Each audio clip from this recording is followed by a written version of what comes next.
Salut, c'est Steph, j'espère que tu vas bien et bienvenue dans ce premier épisode de Hey Steph. Le concept est très simple, vous me laissez vos questions dans les commentaires de mes vidéos. J'essaie de condenser les questions similaires pour en faire un seul épisode à chaque fois. Donc là, j'ai eu plusieurs questions de Martial. Martial qui a 17 ans et qui aimerait bien se lancer dans la photo et la vidéo, mais qui ne sait pas vraiment dans quoi partir et qui me pose plusieurs questions. Donc il s'est relativement acharné le garçon sur une de mes dernières vidéos, mais c'est très bien puisque du coup ça permet de lancer un petit peu ce concept d'épisode. J'ai essayé de faire un petit récapitulatif de toutes tes questions, Martial, qui vont permettre aussi de répondre aux interrogations d'autres personnes. Donc on va commencer par une première question de Martial. Depuis combien de temps es-tu photographe réalisateur? Déjà depuis mon enfance, j'ai toujours été passionné par l'image en fait, par la vidéo, par les films, etc. Et donc mes parents m'ont offert un tout petit compact, à l'époque c'était un tout petit Nikon, je me rappelle même plus la référence. Et donc au bout d'un moment j'avais envie de passer à la vitesse supérieure, donc j'ai demandé à mes parents de m'acheter un réflexe numérique. Lorsque j'ai pris la décision de partir habiter sur Paris, mes parents et mon ex-copine du moment se sont cotisés ensemble et m'ont offert donc un premier appareil photo qui était un 450D Canon. Donc voilà, on va dire que j'ai commencé sérieusement la photo en 2008, donc c'était fin 2008.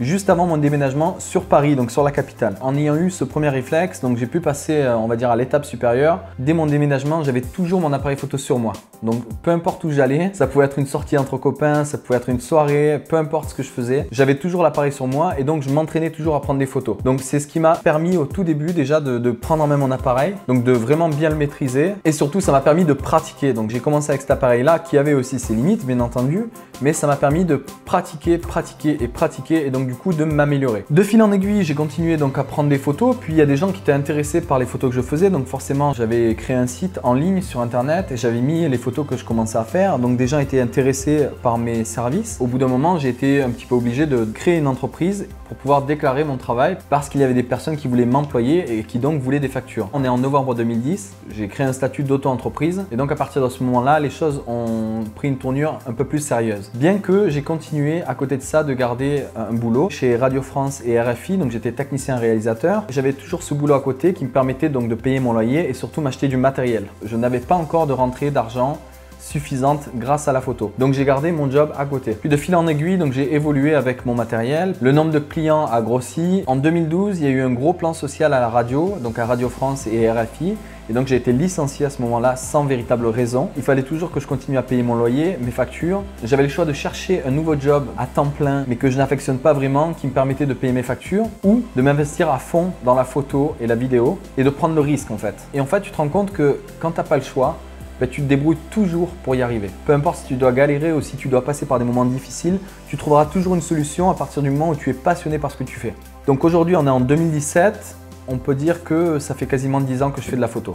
Ensuite, Martial me demande quelles ont été tes démarches pour devenir photographe pro. Je pense que j'ai été un petit peu trop vite et donc j'ai répondu à cette question-là dans la première question. Mais pour synthétiser, le meilleur conseil que je pourrais te donner, c'est commence par trouver un domaine dans la photo qui te plaît vraiment. Une thématique dans la photographie, parce que la photo c'est relativement vaste. Tu peux faire beaucoup de choses. Tu peux être photographe de portrait, photographe de mariage, tu peux faire de la mode, tu peux faire de la macrophotographie, de l'animalier, du reportage. Il y a énormément de choses. Donc trouve une thématique qui te plaît et forme-toi à fond dans ce domaine-là. L'idée c'est de te former. Au début, tu vas forcément accepter des plans qui ne sont pas payés, mais ça va te permettre de te faire la main et de te créer un portfolio. C'est ce qui va permettre de te vendre. Un portfolio, c'est un peu ta carte de visite en ligne que les clients potentiels vont voir. Maintenant, il y a plein de solutions qui existent pour se créer un site très rapidement et très facilement surtout. Tu n'as même pas besoin d'avoir de notion de programmation ou autre comme c'était le cas avant. Donc le meilleur conseil que je puisse te donner, c'est shoot un maximum dans ta thématique pour te créer un portfolio et présenter des images sur ton site internet. Et après, tu peux bosser sur ta communication et attirer des clients par rapport à ça. Je pense que quand j'ai commencé, j'avais pas forcément cette notion de me dire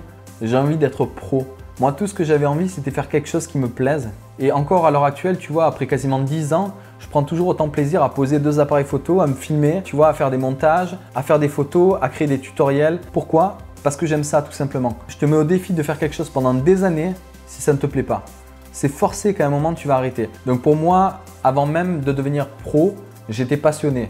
Et cette passion-là, elle a naturellement dévié vers du professionnalisme et donc créé un business par rapport à ça. Je vais essayer de me calmer un petit peu dans les réponses parce qu'en fait, j'ai tendance à déborder et donc du coup à répondre aux questions qui suivent. Troisième question de Martial. Donc, comment as-tu appris la photo et la vidéo et les études sont-elles nécessaires? Bon, alors là, c'est très simple. Si on prend mon parcours qui est relativement atypique, je n'ai jamais pris de cours photo, du moins de cours physiques dans une université ou dans une école. Je n'ai jamais fait d'école de photographie si tu veux savoir. Moi, je suis ce qu'on appelle une personne qui vient du terrain. Le 3/4 des connaissances que j'ai acquis viennent du terrain. En premier lieu, j'ai commencé par me former sur Internet. Il y a énormément de sites et de ressources sur Internet pour pouvoir te former tout seul en autodidacte. J'ai acheté des bouquins, j'ai acheté beaucoup de livres sur la photo pour comprendre comment exposer correctement, pour comprendre la relation entre les ISO, le diaphragme et la vitesse d'obturation, pour arriver à maîtriser ton appareil, peu importe les situations, peu importe les conditions climatiques ou les conditions lumineuses. Moi, ce qui m'intéressait surtout, c'est de maîtriser mon boîtier, parce que si tu maîtrises ton boîtier, tu vas pouvoir avoir une liberté derrière qui va te permettre d'arriver à réaliser la photo que tu as dans la tête. Par contre, si tu es bloqué par la technique, là du coup, tu vas avoir beaucoup plus de mal. Bien sûr que tu peux faire une école. Je ne vais pas te dire ne va pas dans une école photo. Bien sûr que tu vas apprendre beaucoup de choses. Je connais plein de gens qui ont aussi pas mal de succès et qui ont fait une école photo. Donc l'un n'empêche pas l'autre si tu veux. Mais de mon point de vue, je pense que n'importe qui est capable, avec beaucoup de travail, avec beaucoup de passion, et je pense que tu peux trouver toutes les ressources nécessaires dont tu as besoin sur Internet et dans les livres. À la limite, du temps de nos parents, c'était beaucoup plus compliqué d'accéder à ce genre d'informations. Maintenant, avec Internet, on a une liberté qui est quand même incroyable. Tu peux aller chercher tout et n'importe quoi sur Internet. Donc autant aller chercher des informations utiles qui vont te permettre de te former pour avancer beaucoup plus rapidement dans la vie sur ce que tu as envie d'accomplir. Donc si on récapitule, pour apprendre des connaissances par rapport à la photo, les premières sources c'était Internet, donc il y a des tas de sites qui existent. Les livres, il y a énormément de livres sur la photo dont tu peux t'inspirer. Maintenant, en plus, tu peux télécharger des e-books, donc c'est relativement simple. Et il y a aussi l'expérience pratique en assistant d'autres photographes sur le terrain. Un autre conseil que je pourrais te donner qui est relativement important, essaie de te trouver un mentor, donc une personne dont tu adores le travail dans la même thématique photo que toi, et inspire-toi de cette personne, donc de son parcours, de sa manière de communiquer sur son travail, etc., etc. Et enfin, je l'ai redit juste avant, donc pratique, pratique, pratique. Si tu connais pas, de toute façon, c'est pas grave, tu es là pour apprendre. Même si tu fais des erreurs, tu vas avoir des coups durs, tu vas trouver que tes photos sont à chier, tu vas trouver que tu pourrais toujours t'améliorer, ce qui est un peu mon cas aussi. Peu importe, l'important c'est de pratiquer tout le temps, tout le temps, tout le temps. C'est le meilleur conseil que je puisse te donner à l'heure actuelle. Et c'est ce qui m'a permis d'arriver à mon niveau aujourd'hui. Du coup, tu pourrais faire une liste de photographes dans ta thématique dont le travail t'inspire et tu pourrais les contacter pour leur demander s'ils recherchent un assistant. Donc là, c'est pareil, tu vas investir de ton temps et de ton énergie pour quelqu'un, donc tu vas faire avancer plus ou moins le business de quelqu'un d'autre, mais tu vas avoir énormément en retour parce que cette personne-là qui est un spécialiste dans son domaine, elle va t'apprendre toutes les bases et elle va te donner surtout toutes ses astuces, tous ses conseils. Donc tu apprendras beaucoup plus vite en prenant des raccourcis. Bon Martial, quand tu me dis je ne sais pas si je dois faire de ma passion la photo un métier ou même faire de la vidéo, j'ai envie de te poser la question, qu'est-ce que tu pourrais faire nuit et jour pendant des années et des années sans jamais te lasser? Est-ce que tu pourrais faire des photos nuit et jour? Est-ce que tu pourrais passer des heures et des heures à retoucher des photos, à faire des montages vidéo, à être sur le terrain, à filmer, peu importe la météo, s'il pleuve, s'il neige, s'il vente, mais être là à créer du contenu, à créer des images? Est-ce que c'est quelque chose qui te parle? Si ça ne te parle pas, si effectivement tu te dis que oui, c'est un peu contraignant d'être sous la pluie quand tu es en train de bosser, que tu es en train de faire des prises de vue, etc. Si tu penses que c'est contraignant parfois de rester éveillé jusqu'à minuit, 1h du matin, voire même plus tard, pour finir des retouches photos à envoyer à un client le lendemain, dans ce cas-là, ça risque de coincer effectivement. Il faut que tu sois vraiment passionné par ce que tu fais. Donc, si la photo et la vidéo sont quelque chose qui te passionne et que tu fais déjà beaucoup, j'ai envie de te dire fonce. Donc, on continue avec une autre question de Martial qui me demande est-ce qu'au bout d'un moment, on se lasse de faire de la photo? Je pense avoir déjà répondu lors d'une des questions précédentes. Pour moi, on se lasse jamais vraiment d'une passion. Forcément, tu es toujours un petit peu affecté par ton état de santé, ton niveau d'énergie. Ça va affecter ton boulot. Donc forcément, moi, il y a des jours où quand j'ai un niveau d'énergie qui est relativement bas, c'est vrai que bon, j'ai pas trop envie de sortir, d'aller faire des prises de vue, d'aller faire des timelapses, etc. Que ce soit pour ma chaîne YouTube ou mon compte Instagram ou n'importe quel autre réseau social. Effectivement, tu peux être un petit peu impacté de temps en temps par rapport à tout ça. Mais en règle générale, je pense pas me lasser en fait de la photo, de la vidéo. Parce que c'est quelque chose que j'ai là, tu vois, c'est quelque chose qui me plaît. Donc pour conclure, je ne pense pas qu'il soit possible de se lasser de quelque chose qui te passionne. Ok, j'ai une dernière question de Martial. Je vais essayer de finir sur cette question-là d'ailleurs. Comment vivre de la photo? Bon, alors vivre de la photo, il y a déjà énormément de façons différentes de vivre de la photo.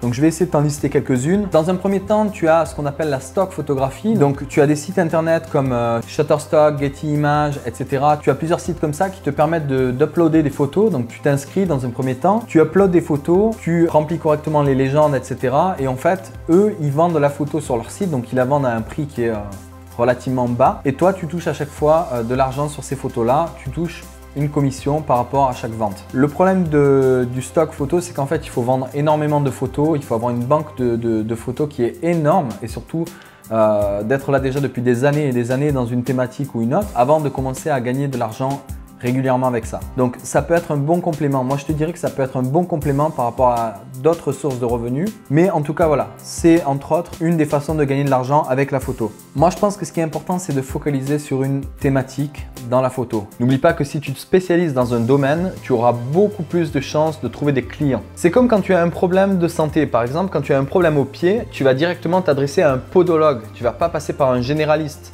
La photo, c'est exactement pareil. Quand tu recherches quelqu'un qui fait de beaux portraits en noir et blanc, tu vas pas aller chercher un photographe qui fait de l'animalier ou de la macrophotographie ou encore de la photo aérienne. Tu vas aller chercher un spécialiste. Et donc du coup, ça me permet d'enchaîner sur le fait que si tu te focalises sur une thématique, tu peux fournir un service dans cette thématique-là. Tiens, je vais te donner l'exemple d'un photographe que j'affectionne beaucoup et qui est aussi un ami, qui s'appelle Yvan Franchet. D'ailleurs, tu peux retrouver un lien vers son site internet ici et dans la description. Si on prend le cas de Yvan, donc Yvan s'est spécialisé dans du mariage et il fait ça vraiment hyper bien. Yvan gagne sa vie uniquement en faisant du service photo pour des mariages. Donc, il se déplace partout en France et à l'étranger en faisant uniquement des photos de mariage. Donc si tu deviens expert dans un domaine, tu peux aussi vivre très convenablement en faisant uniquement du service dans ta thématique photo. Tu as aussi l'option de vendre des photos directement sur ton site internet sans passer par une plateforme tierce. Donc tu peux par exemple développer une e-boutique ou utiliser des services en ligne existants pour vendre tes photos. Donc là par exemple, tu vois, je viens de recevoir un mail d'un gars qui habite dans le Dakota, donc aux États-Unis,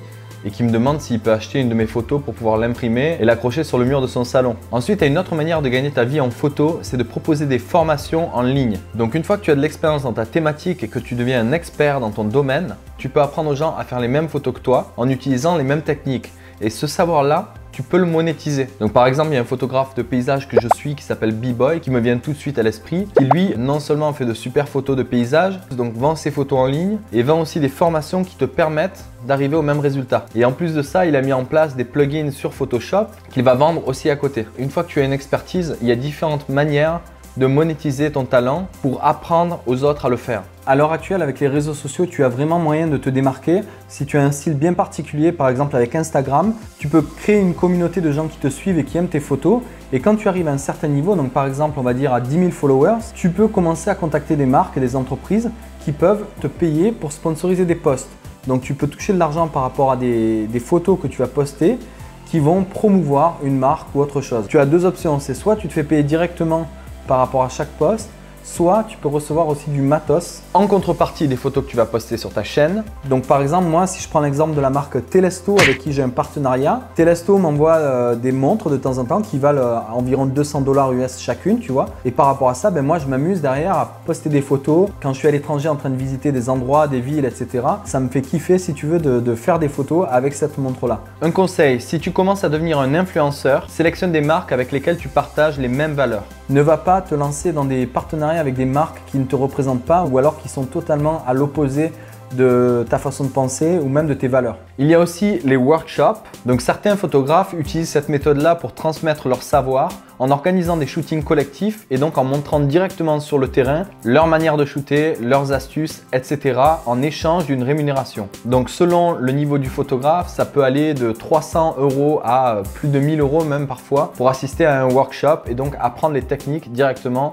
du photographe qui t'inspire. Donc si je fais un bref récapitulatif, on a parlé de stock photographie, on a parlé de vendre du service, on a parlé de photos que tu peux vendre sur ton site internet ou via d'autres plateformes, on a parlé aussi de vendre des formations en ligne ou des plugins, on a aussi parlé de créer des workshops, donc de transmettre son savoir à d'autres personnes en demandant une rémunération en échange. Et enfin, on a parlé de devenir un influenceur sur les réseaux sociaux et donc du coup de vendre ton travail par rapport à ça. N'hésite pas donc à me poser tes questions dans les commentaires ci-dessous pour continuer d'alimenter cette série. Mets-moi un énorme pouce vers le haut et partage cette vidéo si elle t'a plu. En attendant, je te retrouve dans la prochaine vidéo et n'oublie pas, crée la vie de tes rêves.